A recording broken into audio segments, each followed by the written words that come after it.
हमारा शरीर का इम्यून सिस्टम अब कोरोना को मारने लगा है। अब हमारी शरीर की एक खराबी, अगर कोई बीमारी को वो नहीं देखा है तो उससे वो लड़ेगा भी नहीं। इसी कारण छोटे बच्चे को जानबूझकर वैक्सीन दिया जाता है।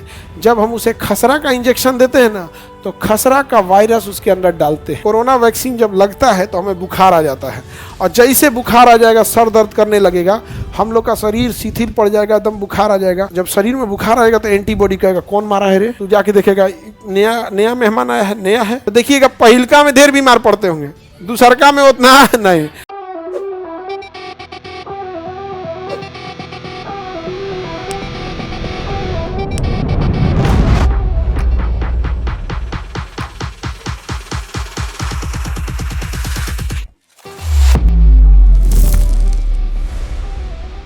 कोरोना का जो टेस्ट होता था वो किस विधि से होता था?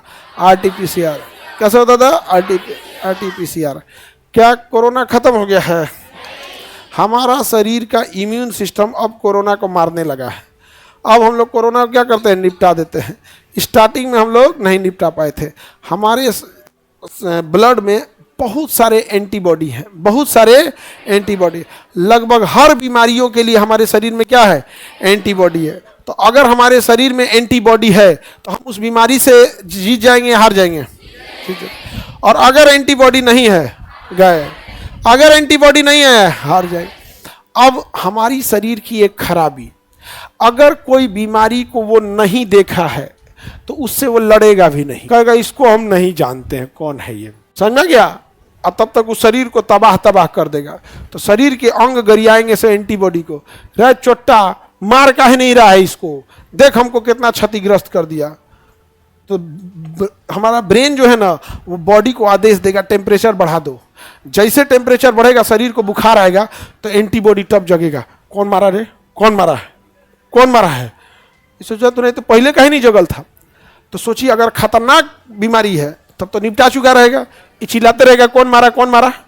इसलिए डॉक्टर क्या करता है ना, मरीज को जानबूझ के बीमार डालता है, मरीज को जानबूझ के बीमार डालता है, ताकि बीमार डाले और इसको क्या हो, बुखार हो और एंटीबॉडी पहचान जाए, यही बुखार डाला है, यही। इसी कारण छोटे बच्चे को जानबूझकर वैक्सीन दिया जाता है। जब हम उसे खसरा का इंजेक्शन देते हैं ना, तो खसरा का वायरस उसके अंदर डालते हैं। समझा गया? हम लोग को जो कोरोना का वैक्सीन दिया गया है ना, ये कोरोना का वायरस डाला गया है, उसी का मिलता जुलता। और यही वजह है कि कोरोना वैक्सीन जब लगता है तो हमें बुखार आ जाता है, और जैसे बुखार आ जाएगा सर दर्द करने लगेगा, हम लोग का शरीर शिथिल पड़ जाएगा, एकदम बुखार आ जाएगा। जब शरीर में बुखार आएगा तो एंटीबॉडी कहेगा कौन मारा है रे, कौन मारा है, तू जाके देखेगा नया मेहमान आया है, नया है, यही मारा होगा, यही मारा होगा।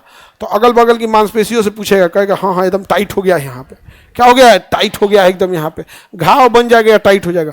तब वहाँ एंटीबॉडी मीटिंग करेगा सब, और कहेगा आज से हम शपथ लेते हैं, इस शकल का आदमी जहाँ मिलेगा उसको मारेंगे हम। अब अगर अगले दिन कोरोना आ गया, कुछ महीने बाद अगर कोरोना ओरिजिनल कोरोना आया, तो सब एंटीबॉडी मीटिंग करेगा, सर फिर आया है, फिर आया है, मार मार मार मार मार कपार फोड़, मार मार धान धान मारेगा, सब कोरोना मर गया। इसीलिए डॉक्टर जो है ना 6 महीना के बाद फिर एगो इंजेक्शन दे देता था, ताकि याददाश्त तेज हो सके।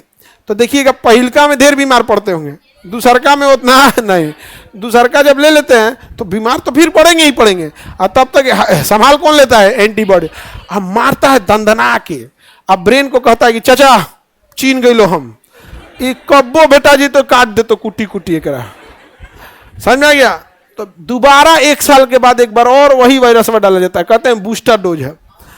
अब फिर मार देता है। तब हम लोग के शरीर में जब ब्लड चेक होता है तो देखा जाता है कि वो एंटीबॉडी बना है कि नहीं, तो वो एंटीबॉडी मार देता है। समझा गया? ये बहुत ज़्यादा एंटीबॉडी काम करता है इस सब में मारने के टाइम, नहीं तो बहुत दिक्कत हो जाएगा।